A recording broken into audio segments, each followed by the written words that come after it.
ಇದರಲ್ಲಿ ನಾವು ಭಾಳ ಕಲ್ತಿದ್ದೀವಿ. ಹೈಯರ್ ಎಜುಕೇಷನ್ ಬಗ್ಗೆ ಕೇಳಿದ್ದೀವಿ, ಮತ್ತು ಕಂಪ್ಯೂಟರ್ ಬಗ್ಗೆ ತಿಳ್ಕೊಂಡಿದ್ದೀವಿ, ಡಿಜಿಟಲ್ ನಾಲೆಜ್ ಬಗ್ಗೆ ಗೊತ್ತಾಗಿದೆ ನಮ್ಗೆ ಇದ್ರ ಬಗ್ಗೆ ಎಲ್ಲ ಬರ್ತಿರಲಿಲ್ಲ. ಫಸ್ಟ್ ನಾನು ಹೈಯರ್ ಎಜುಕೇಷನ್ ನನಗೆ ಗೊತ್ತೇ ಇರಲಿಲ್ಲ. ಫಸ್ಟ್ ಇಲ್ಲಿ ಬಂದ ಮೇಲೆ ನಾನು ಇನ್ನೂ ಮುಂದೆ ಕಲಿಬೇಕು ಅಂತ ಆಗ್ತದೆ.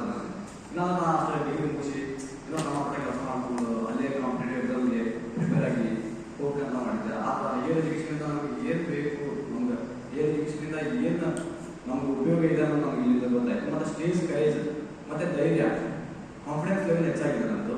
ಆಮೇಲೆ ಇಲ್ಲಿ ಬಂದು ನಾವೆಲ್ಲ ಬರೀ ಹೇಳೋದ್ರಿಂದ ಅದನ್ನು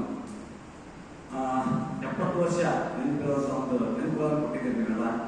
ಹಾಗೂ ನಮ್ಮೆಲ್ಲ ಮುಖ್ಯವಾಗಿ ನಾವು ವಾಲಿಬ್ ಸ್ಕೂಲ್ಗಳ ಶಿಷ್ಯರು ಶಿಕಾಮದಿಂದ ಎಲ್ಲ ಟೀಚರ್ಸ್ ಆ್ಯಂಡ್ ಸರ್ಸ್ ನಮ್ಗೆ ಭಾಳ ರೆಸ್ಪಾನ್ಸ್ ಮಾಡಿದ್ರು. ಒಂದು ಮಗುನ ಥರ ಮಾಡ್ಕೊಂಡಿದ್ದಾರೆ, ಯಾರು ಶಿಕ್ಷಕ ಮಾಡಿಲ್ಲ ಏನಿಲ್ಲ, ಭಾಳ ಇದು ಮಾಡ್ಯಾರ ನಮಗೆಲ್ಲ. ನಾವು ತಪ್ಪು ಮಾಡಿದ್ರು ಅದಕ್ಕೆ ವಿದ್ಯಾಲ. ಆಮೇಲೆ ಫುಲ್ ಧೈರ್ಯ ನಾನು ಫಸ್ಟ್ ಇರಲಿಲ್ಲ. ನಾನು ಸ್ಟೇಜ್ ಮೇಲೆ ಫುಲ್ ಭಯ ಬಿಟ್ಟಿದ್ದೆ. ಸ್ಟೇಜ್ ಮೇಲಿಂದ ಫಸ್ಟ್ ನನಗೆ ಫಸ್ಟ್ ಟೈಮ್ ನಾನು ನಿಲ್ಬೇಕು, ನಾನು ಮಾತಾಡ್ಬೇಕು ಅನ್ನೋದು ಈಗ ಬಂದ್ಮೇಲೆ ನಮ್ಗೆ ಅನಿಸಿದ್ರು. ಆಮೇಲೆ ಬಳೆ ದಾಟಿಸಿದ ಮೇಲೆ ಆಮೇಲೆ ಯಾರೆಂದು ಮರೆಯಬಾರದು, ವಿದ್ಯೆ ಕಲಿತ ಮೇಲೆ ಗುರು ಯಾರೆಂದು ಮರೆಯಬಾರದು. ಯಾಕಂದ್ರೆ ವಿದ್ಯೆ ಕಲಿಸಿದ ಗುರುಗಳು ತಂದೆ ತಾಯಿಗೆ ಸಮಾನ, ದೇವರಿಗೆ ಸಮಾನ ಅಂತ ಹೇಳ್ತೇನೆ. ಆಮೇಲೆ ಈಗ ಎಲ್ಲರೂ ತಮ್ಮ ಮನೆಗೆ ನಮ್ಮ ಕಾಲೇಜಿಗೆ ಬರುವಂಥ ಸಮಯ ಹೋಗಿದೆ.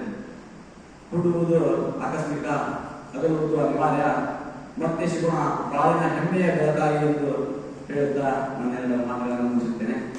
ಮತ್ತೊಮ್ಮೆ